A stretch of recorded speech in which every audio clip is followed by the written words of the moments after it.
Assalamualaikum warahmatullahi wabarakatuh.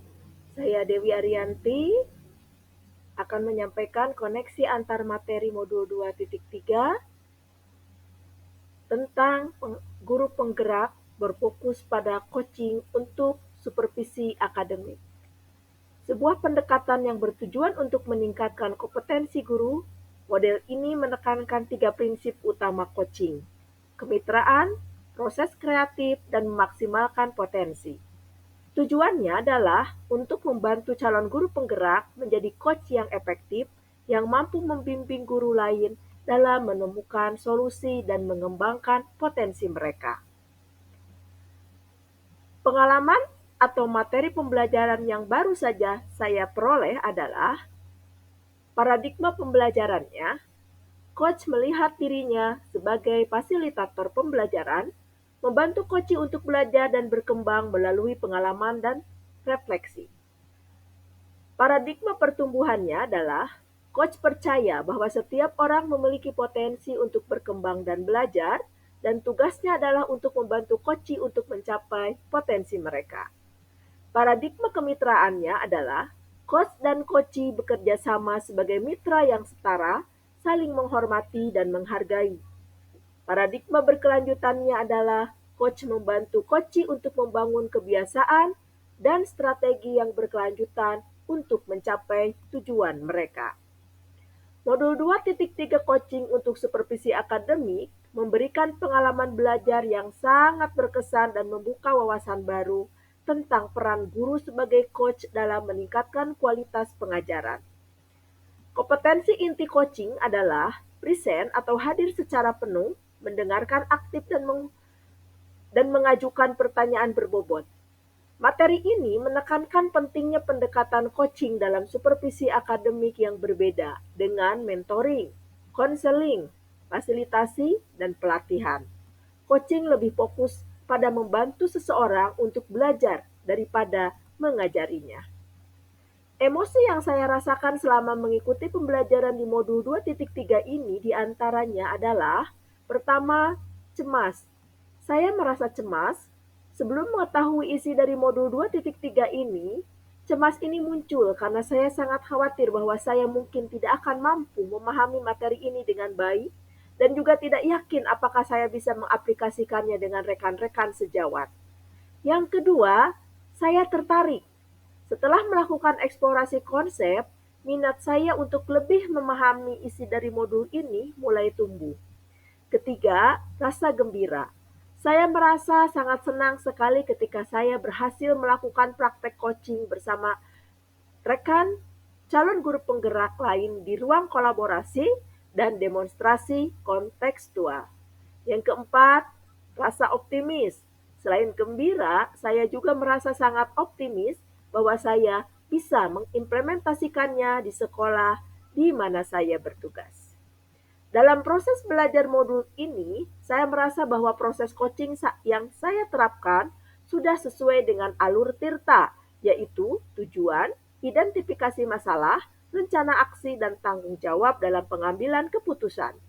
Selain itu, dengan sering berlatih dan melakukan refleksi, saya mulai dapat menerapkan mendengarkan dengan rasa.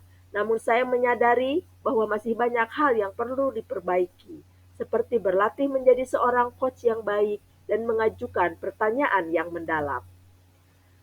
Meskipun modul ini memberikan pemahaman yang mendalam tentang coaching, ada beberapa aspek yang perlu diperbaiki dalam keterlibatan diri dalam proses belajar. Salah satunya adalah perlunya berlatih dalam lebih banyak untuk menjadi coach yang lebih baik. Latihan yang konsisten akan membantu meningkatkan kemampuan dalam mengajukan pertanyaan yang mendalam dan mengembangkan pribadi yang lebih baik. Selain itu, penting untuk terus belajar dan mengembangkan kemampuan dalam mendengarkan dengan rasa. Hal ini akan membantu dalam memahami coaching dengan lebih baik dan memberikan dukungan yang efektif. Mempelajari materi coaching dalam modul 2.3 telah membuka perspektif baru, proses mengosongkan pikiran, dan menjauhkan diri dari melebeli, tidak boleh berasumsi, dan tidak boleh negosiasi, menjadikan saya pribadi yang lebih dapat memandang. Saya merasa lebih terbuka untuk banyak hal yang lebih siap untuk menjadi seorang coach yang baik. Meskipun masih dalam tahap belajar, saya menyadari pentingnya berlatih secara konsisten untuk menguasai keterampilan coaching dan menerapkannya dalam kehidupan sehari-hari. Kemampuan coaching yang baik akan membantu saya dalam membimbing dan mengembangkan potensi orang lain, baik di lingkungan sekolah maupun di luar sekolah. Memunculkan pertanyaan kritis yang berhubungan dengan konsep materi dan menggalinya lebih jauh. Pertanyaannya, bagaimana seorang supervisor dapat menyeimbangkan antara memberikan umpan balik yang konstruktif dan membangun kepercayaan serta motivasi guru tanpa membuat mereka merasa dihakimi atau tertekan? Mengolah materi yang dipelajari dengan pemikiran pribadi sehingga tergali wawasan atau insight baru, yaitu fokus peran supervisor sebagai pelatih atau coach. Supervisor harus melihat dirinya sebagai pelatih yang bertujuan untuk mendukung perkembangan profesional guru. Ini berarti fokus pada aspek-aspek positif dan potensi yang dapat dikembangkan, bukan hanya pada kekurangan. Pendekatan coaching yang efektif memerlukan empati, mendengarkan aktif, dan kemampuan untuk memberikan umpan balik yang spesifik dan berguna. Pentingnya umpan balik yang konstruktif. Umpan balik harus diberikan dengan cara yang membangun. Ini berarti menyoroti apa yang sudah baik dan bagaimana hal tersebut dapat diperkuat, serta memberikan saran konkret untuk perbaikan tanpa menghakimi. Timing dan cara penyampaian umpan balik juga krusial. Umpan balik yang disampaikan pada saat yang tepat dan dengan cara yang mendukung akan lebih diterima dan diinternalisasi oleh guru. Menganalisis tantangan yang sesuai dengan konteks asal CGP atau calon guru penggerak, tantangan di tingkat sekolah yaitu keterbatasan sumber daya.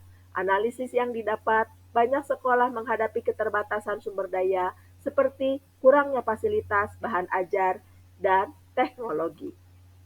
Membuat jadwal coaching yang terstruktur dan teratur bisa membantu memastikan program tersebut memberikan dampak jangka panjang.